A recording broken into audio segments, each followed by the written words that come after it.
Bonjour à tous, j'espère que vous allez excellemment bien. Aujourd'hui, on se retrouve pour parler médias. On va faire le débrief top et flop des audiences de cette semaine entre le 6 juillet et le 12 juillet, c'est-à-dire la semaine dernière. Vous allez voir que sur cette semaine, en termes d'audience, c'était pas très folichon. Il y a eu peu de très grandes réussites sur la semaine, peu d'émissions qui ont crevé le plafond. Beaucoup d'échecs, beaucoup d'audience en demi-teinte. Il y a des chaînes qui ont plus ou moins tiré leur épingle du jeu. Je pense que ça sera une vidéo plus courte que les dernières parce qu'il n'y avait pas grand chose à dire cette semaine, très clairement, à part que beaucoup d'émissions ont eu du mal. Mais on va commencer par les émissions au top. On va déjà faire un premier top sympa. C'est 28 minutes l'émission d'Arte qui fait en ce moment des très bons scores cet été. Et c'est la prime à l'inédit également du côté des audiences. Ils ont même fait un record d'audience. C'était la semaine, pas la semaine dernière, la semaine encore d'avant. Ils avaient fait un record d'audience. Là, ils ont fait encore de très bons scores, entre 600 000 et 800 000 téléspectateurs pendant toute la semaine. Pourquoi prime à l'inédit? Parce que c'est la seule émission qui reste en inédit l'été, c'est-à-dire que Hanouna est en diffusion, Quotidien est en diffusion, C'est à vous, il n'y en a pas en ce moment, donc soit on regarde des jeux pour avoir des inédits, et il n'y a que N'oubliez pas les paroles, donc si on n'aime pas vraiment N'oubliez pas les paroles, c'est compliqué, soit on a 28 minutes, il n'y a pas d'autre choix. Et donc ça fait du bien d'avoir des émissions l'été parce que souvent la télévision oublie que l'été, il y a aussi des gens qui regardent la télévision et que tout le monde ne part pas foncièrement en vacances. Donc voilà, c'est bien qu'il y ait des émissions inédites. C'est dommage par exemple que Quotidien ne fasse pas des émissions l'été en inédit ou que TMC n'ait pas un programme avec une émission le soir en inédit. À une époque, on se souvient tous de l'époque de France 3 où vous aviez les émissions avec Taille Chris, avec leur record ou ce genre de choses. C'est dommage que ça n'existe plus aujourd'hui à la télévision. Je pense que ça ferait pas des si mauvaises audiences que ça et je suis pas sûr que ça coûte si cher que ça également. Donc il y aurait, je pense, un intérêt à faire ce type de programme, surtout pour des émissions de la TNT comme TMC par exemple ou TFX ou autres. Bon, ça c'était le premier top. On passe au deuxième top. C'était lundi, TF1, Camping Paradis. Ça remplit toujours le job. Ça fait le job Camping Paradis. L'épisode 1 fait 4 384 000 téléspectateurs, ce qui représente 19,5% de part de marché. Ce qui représente surtout 26% sur la responsable des achats, la femme de moins de 50 ans, cible privilégiée. 35% sur les 4-14 ans et 27% sur les 15-24 ans. Là, pour une fois, j'ai des chiffres très précis. C'est trois cibles qui sont très intéressantes. Pourquoi? La responsable des achats, c'est la personne normalement qui fait des courses. Donc, c'est celle qui va choisir tel ou tel produit dans le caddie. Pourquoi c'est intéressant également 35% sur les 4-14 ans? Parce que des fois, pendant l'été, elle se fait influencer, cette personne-là, par son enfant aussi, pour acheter tel ou tel produit dans le caddie ou pour acheter n'importe quel jouet. Par exemple, c'est des cibles qui sont très importantes à l'approche de Noël, par exemple, ou à l'approche de Pâques, mais l'été également. Et puis les 15-24 ans, parce que vous pouvez faire des pubs sur des téléphones portables, sur ce genre de produits qui vont être achetés en majorité. Où la publicité va être plus réceptive pour ce public-là. Donc c'est pour ça que c'est intéressant d'être performant sur ces trois cibles-là. Ça montre aussi que globalement ça fait 19,5, ce qui n'est pas un score si incroyable que ça pour TF1, mais la semaine de TF1 n'a pas été si bonne que ça parce qu'ils ont fait une semaine au global, vous pouvez regarder ça sur le site de Médiamétrie, qui est à moins de 20% de part de marché sur toute la semaine. Donc 19,5 au final c'est l'un de leurs meilleurs scores de cette semaine. Avec Dimanche également, le film de Dimanche, avec Mark Wahlberg. Donc voilà, Camping Paradis, c'est pas de la grande série française, mais ça fait le café, on va dire, en termes d'audience. Et donc c'est un beau score, je suis pas sûr que ça coûte en plus extrêmement cher à TF1, donc on peut dire que c'est un bon rapport qualité-prix pour la chaîne. Et puis samedi, un programme qui la coûte un peu plus cher, c'est Fort Boyard qui a fait 3 508 000 téléspectateurs, ce qui représente 20,4% de part de marché. Alors déjà pour France 2, un samedi à 20% de part de marché, je peux vous dire que ça fait depuis très longtemps qu'ils n'avaient pas fait ça. Ils ont plutôt fait des samedis à moins de 10% de part de marché.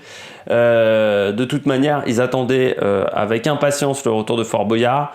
Le problème, c'est qu'avec les contraintes techniques dues au Covid-19, le démarrage a pris 2 semaines de plus, c'est-à-dire que normalement Fort Boyard ça commence fin juin, ça a commencé mi-juillet. Et puis deuxièmement, ils vont devoir faire une pause, c'est-à-dire qu'on va le 30 juillet, on n'aura pas de Fort Boyard, on aura la course des champions.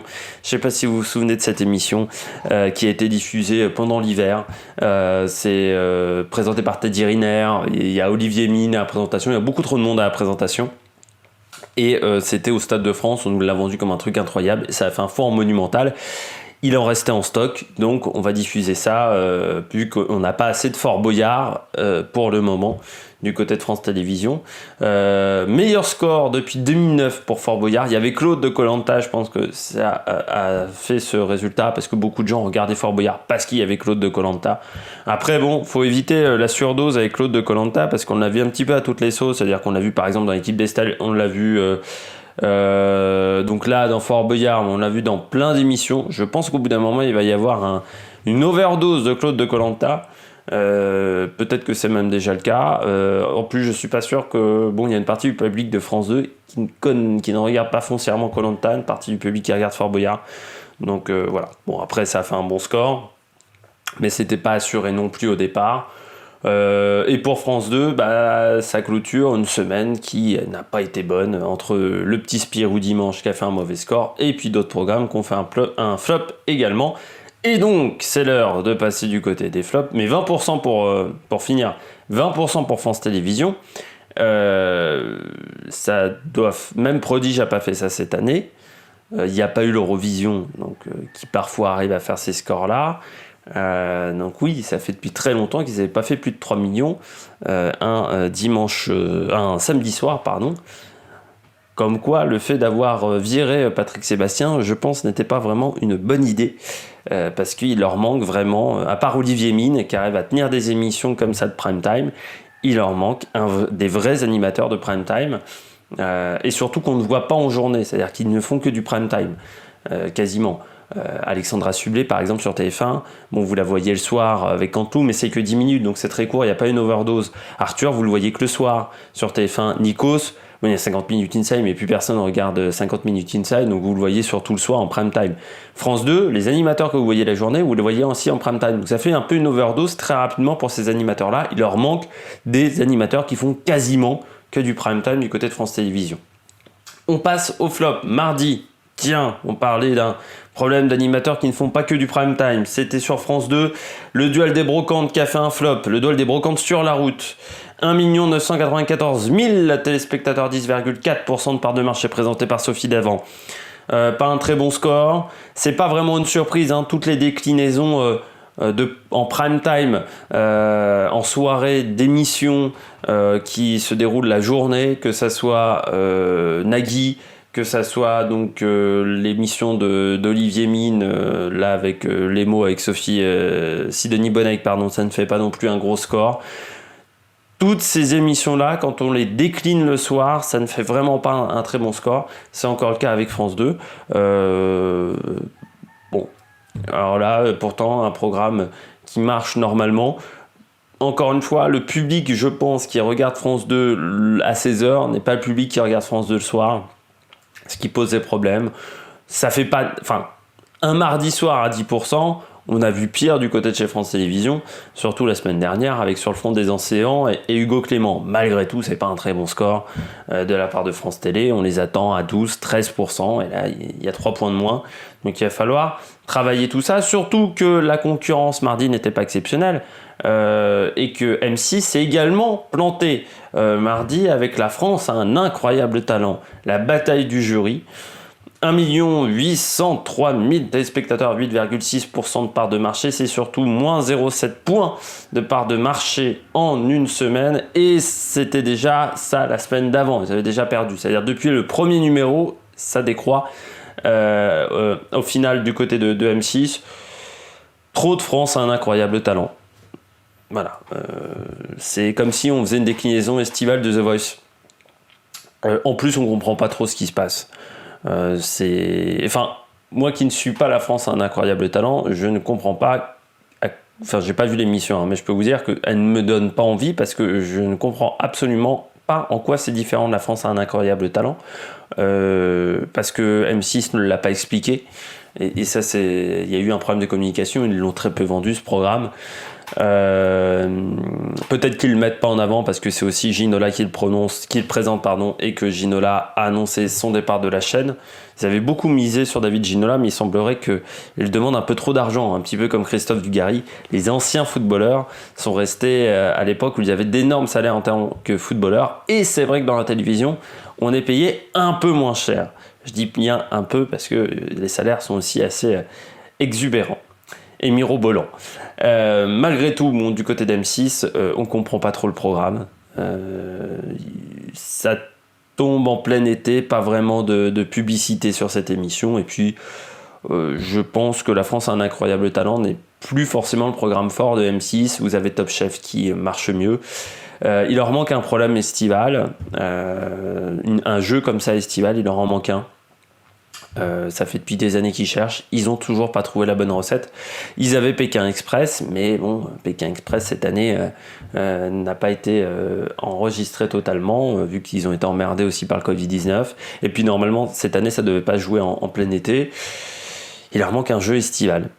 M6, il va falloir qu'ils le trouvent parce que les audiences sont pas top. On continue avec M6, tiens, ça va être une semaine M6, je vous le dis.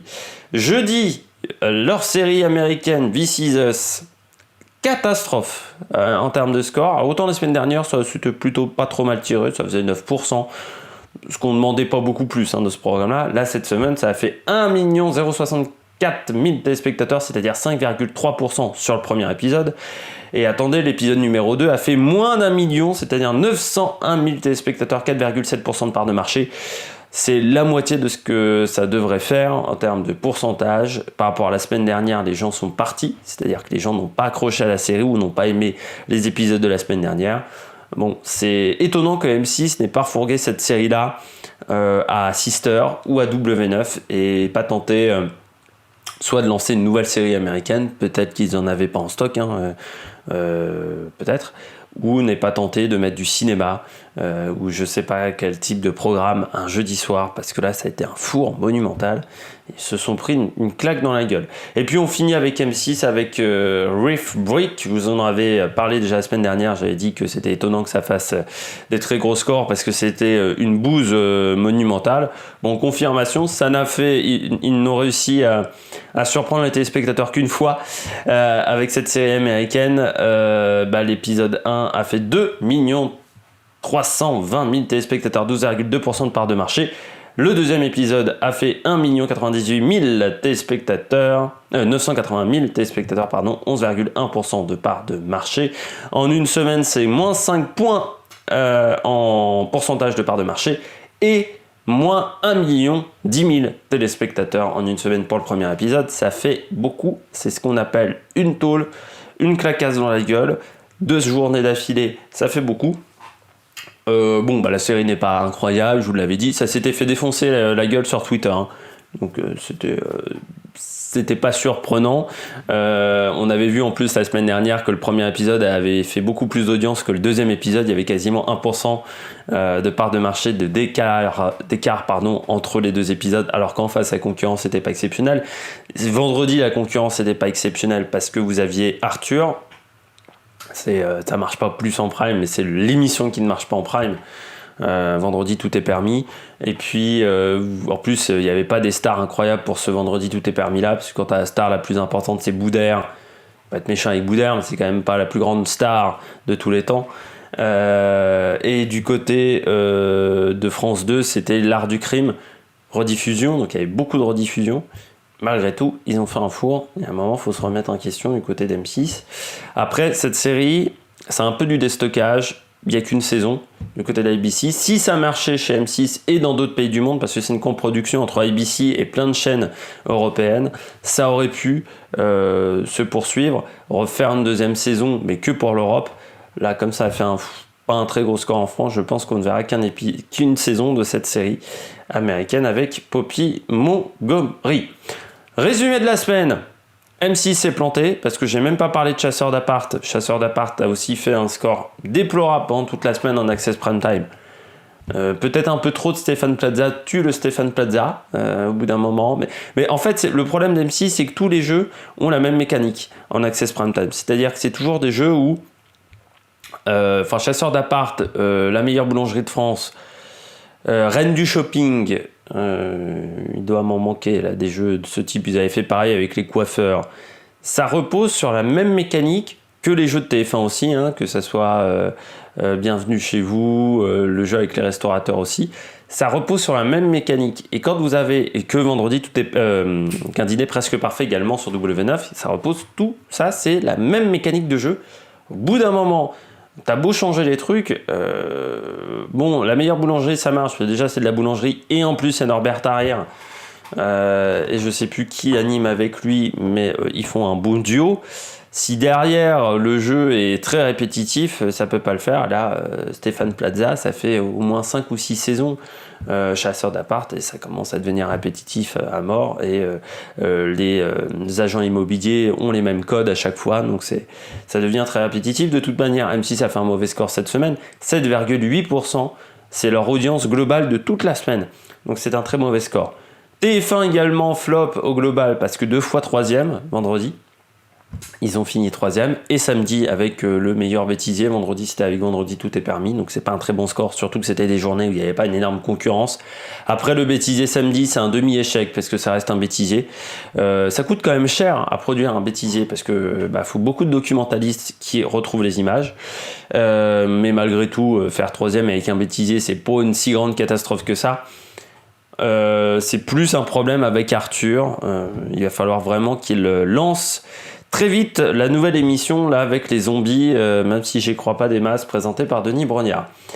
Et puis France 2 n'a pas fait non plus un score exceptionnel cette semaine, mais c'est un peu moins la catastrophe que la semaine dernière, même si dimanche ils se sont pris une grosse tôle avec le petit Spirou qui, je crois de mémoire, a fait 7,8% de part de marché. J'espère que vous avez aimé cette vidéo. N'hésitez pas à réagir dans les commentaires. N'hésitez pas à mettre un pouce bleu si vous avez aimé. Je vais y arriver à faire une phrase en français. Et puis surtout, n'hésitez pas à vous abonner à la chaîne. Allez, j'espère que vous avez passé un bon moment. Et puis nous, on se retrouve pour de nouvelles aventures sur l'Amérique Production. Ciao, ciao!